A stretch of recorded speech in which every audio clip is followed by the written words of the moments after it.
Hello, my name is Dante Watson, Recruitment and Retention Manager, and I am here with my colleague, Phil Chase, Grants Contractor, and we are from the Office of Educator Excellence at the Michigan Department of Education. Today, we will present an overview of the fiscal year 25 student loan repayment program results, discuss next steps and available options, and provide updates on upcoming initiatives for fiscal year 26. The Student Loan Repayment Program is authorized under Michigan Law, MCL 388 1627K. The Student Loan Repayment Program provides a financial relief to educators for the purpose of defraying or eliminating the cost of their eligible student loans. The statute was updated for fiscal year 25, and the application window ran from April 14th through May 19, 2025. I want to start off by sharing some of the key differences in the statute between fiscal year 24 and fiscal year 25. In fiscal year 24, applications were submitted on behalf of educators by their employing districts. Districts collected all of the loan documentation, verified eligibility, and submitted the application for their educators. In fiscal year 25, this process shifted. Educators submitted documentation directly to MDE. We handle all loan verification, while employers only needed to confirm employment information. One other important change was the introduction of the 50% contact rule, requiring that at least half of an educator's role involvement involve direct contact with students. Another important thing to note is that because of the updates to the statute, participants from fiscal year 24 could not be rolled over automatically into fiscal year 25. This image here is the eligibility checklist for the Student Loan Repayment Program from the Student Loan Repayment Program website.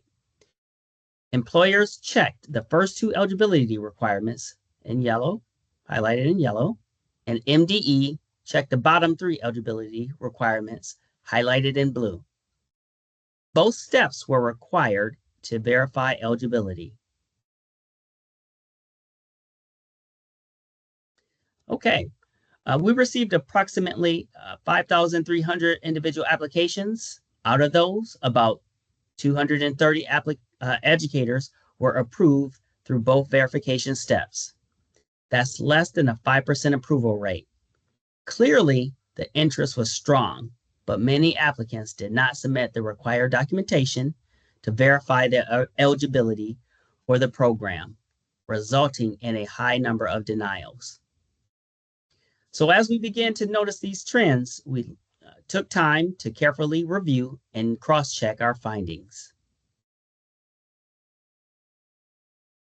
Looking at the denials in more detail, nearly 43% of denied applications were missing the applicant's name, or the name on the documentation did not match the name recorded on the application. About 86% were missing evidence of eligibility for the Federal Loan Service Forgiveness Program. Roughly 78% did not show proof of enrollment in an income-driven repayment plan. And around 45% were missing information to support their monthly payment amounts. It's important to note that most applicants were missing more than one of these required elements. And please note that these percentages have been updated since the first taping of this video. Phil will now share more outcomes of fiscal year 25 that we found. Thanks, Dante. So this next slide displays several of the common submission errors that we received. While we can't show you a full list of all the possibilities, this list gives you an idea of some of the common errors we saw. Please note that these documents are missing the associated names, which was a common reason for application denial. This often happened when educators clipped or cropped their images incorrectly. In addition, the first screenshot shows evidence that neither PSLF nor IDR was in place or active at the time of application, and we found that person had done that without submitting any other evidence of active PSLF and or IDR, and we found this was another common problem. Accordingly, we were unable to accept this as verifiable documentation. Once again, this was just a couple of examples, but this gives you an idea.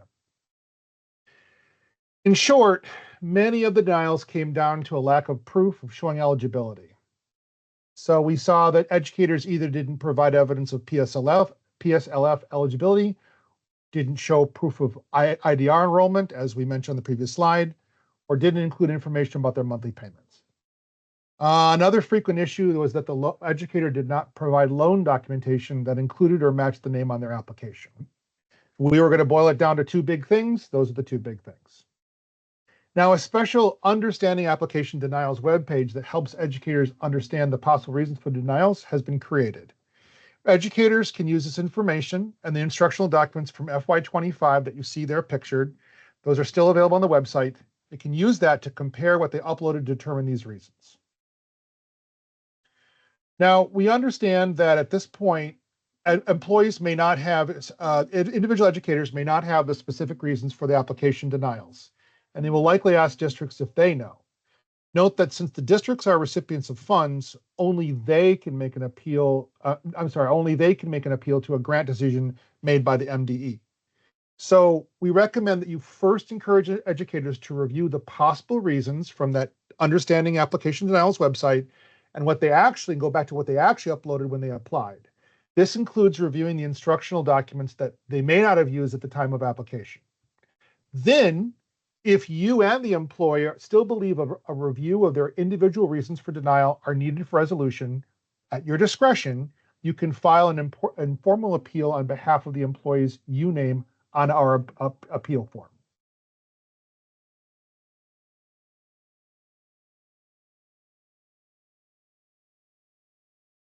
So, common findings. We compiled this list for reasons for denial.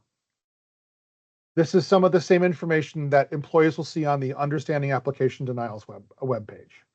Note that some educators not providing evidence that current loans are eligible for PSLF may mean that their loans are not eligible for PSLF, or rather that their loans are eligible, but they just didn't provide documentation that showed this.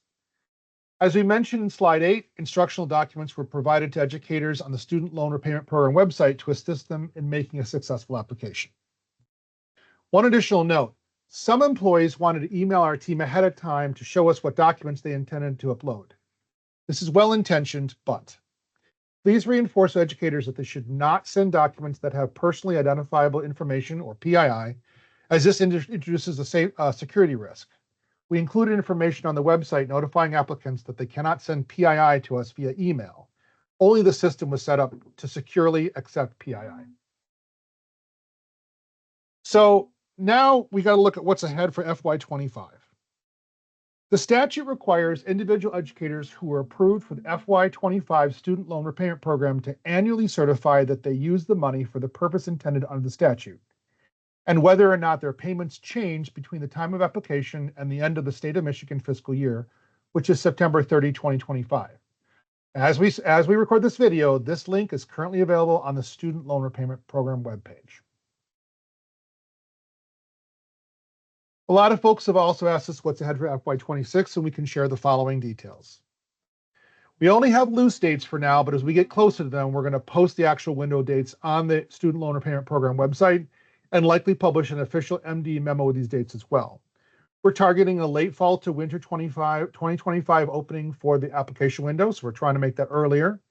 And then we're going to make sure that our Student Loan Repayment Program webpage is updated with new resources and FAQs and all kinds of stuff, because again, we really want people to be successful for FY26.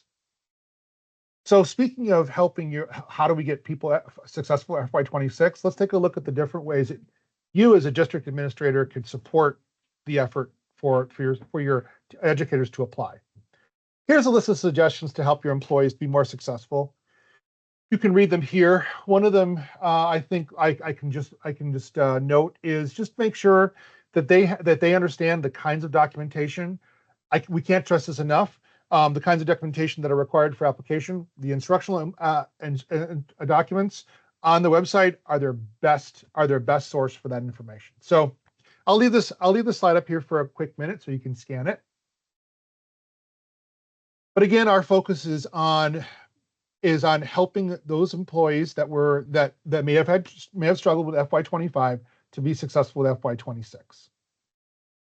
So thank you so much, and thank you for all your time and continued support of educators. We know this process can be complicated, and your help and guidance staff through it makes a huge difference.